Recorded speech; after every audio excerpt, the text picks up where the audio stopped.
Buenos dias, buenos tardes, buenas noches mga amigos, mga amigas sa aking mga kuyubi sa Usapang Batas. Magandang araw po sa inyong lahat. Ako po ang inyong lingkod, Attorney Rene Bueno. Ngayon po ay pag-usapan naman natin ang isa sa pinakamapanganib na krimen sa digital age.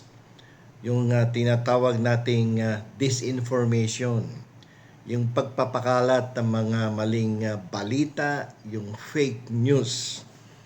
Kasi alam nyo, kaninang umaga ay ang nagsimula to kahapon yata ng gabi. May mga bali-balitang kumakalat na ang ating pong ombudsman, si Boying Remulla, ay isinugod daw sa ospital at nasa malubhang kalagayan. Pero bago tayo magpatuloy mga amigos, mga amigas, lilinawin ko lang ito pong kumalat na balita nito ay fake news. Pero bilang inyong tagapagpaliwanag, hindi lang tayo magde-debunk. Susuriin natin ang legal malice sa likod nito. Bakit ngayon ito ikinakalat? Bakit ang ombudsman ang tina-target? At ano ang pananagutan ng mga taong nag-click ng share sa peking balita or disinformation na to?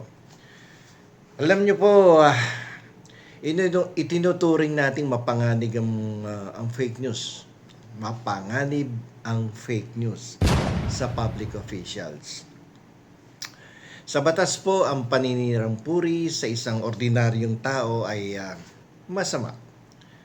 Pero ang pagpapakalat ng peking balita laban sa isang opisyal na humahawak ng mga sensitibong kaso, gaya ng ating ombudsman na nag-iimbestiga sa flood control scam, ay isang anyo ng sabotahe sa hustisya.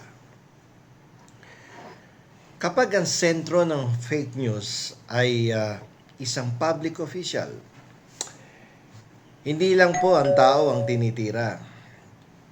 Ang institusyon ang actually pinapahina dito. Kapag naniwala ang publiko sa incapacitated o hindi na kaya magtrabaho ang ombudsman, nawawalan ng momentum ang mga kasong hinahawakan niya. Ito ay isang taktika para magdulot ng panic at destabilisasyon. Kanina diniscuss ko na to sa Usapang Batas kasi kaya nga lamang medyo limitado ang aking oras doon sa Usapang Batas. Kaya itinutuloy ko dito sa aking sariling YouTube channel. Dahil mas mapapaliwanag ko dito ng gusto at medyo mas detalyado ang aking pakikipag-usap sa inyo kapag dating sa usaping pagpapakalat ng mga maling balita. Mga amigos, mga amigas, tandaan nyo ang mga batas na to. Unang-una, yung Republic Act 10175. No? Ito, paulit-ulit tayo dito sa diskusyon ng batas na to. Ito yung Cybercrime Prevention Act. Ang cyber libel ay may parusang hanggang 12 taon sa rehas. Kulong yan kapag ikaw ay napatunayang nagkasala. Dahil digital ang platform, siyempre mas mabigat ang sentensya. Mas higher yan by 1 degree. Napaliwanag ko na din yan sa mga previous vlogs ko. Pangalawang tandaan ninyong batas yung Article 154, yung unlawful utterances. Ang sino man maglathala ng peking balita na maaaring makasama sa kaayusan ng publiko ay may criminal na pananagutan. May criminal liability yan. At hindi biro to yung nagpakalat kayo ng peking balita at sinare nyo ng sinare. Delikado yan. May criminal liability yan. Discuss natin yung doctrine of actual malice. Sa mga public officials, kailangan patunayan na ang nagpost ay alam na mali ang impormasyon o walang pakialam kung totoo man ito o hindi. Sa kaso ng mga nagko-coordinate sa pag-atake ng mga troll farms, no? Madaling patunayan ang mali siya dahil layunin nilang sirain ang kredibilidad ng opisyal. Yan ang dyan, ang problema dyan. So dito ay maraming nagsasabi, no? Pero ito, opinion ko lamang. Yung pag nag-share ka ng mga fake news, you will also be held criminally liable for that. Sa ilalim ng batas, ang pag-distribute ng libelous content ay kasing bigat ng paggawa nito. So, makikita mo yung bigat ng parusa din dyan, yung bigat ng iyong kasalanan sa ilalim ng ating revised penal code at ng special laws. Lalo na kung ang target mo ay isang taong may sensitibong posisyon. Katulad ng ombudsman.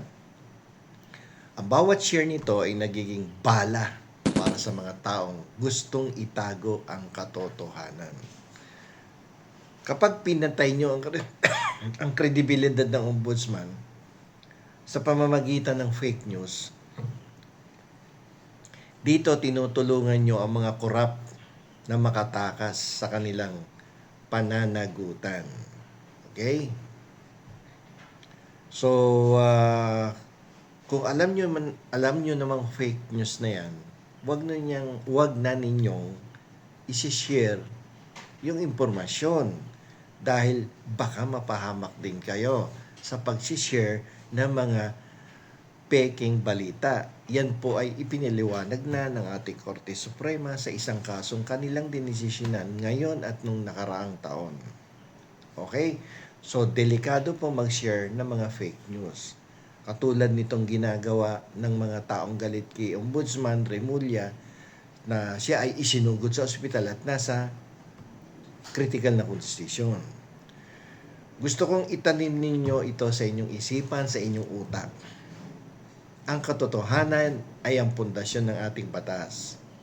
Kung hahayaan nating palatan ito ng mga script ng mga trolls, mawawalan ng saysay ang lahat ng ating pinag-aaralan.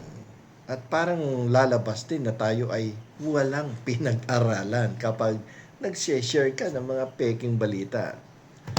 Ang ombudsman ay tao lang, pero ang opisina niya ang huling depensa natin.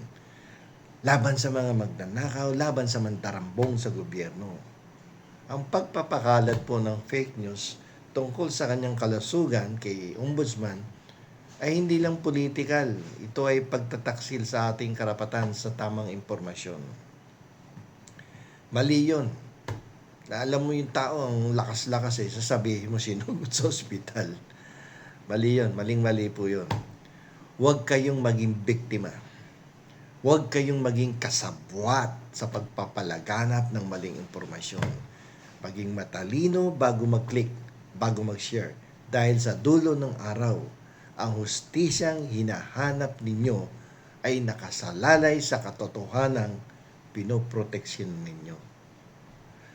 So hanggang dito na lamang po. Ito po muli ang inyong lingkod, Attorney Rene Bueno. Attorney Bueno, law and beyond. Learn the law, know your rights.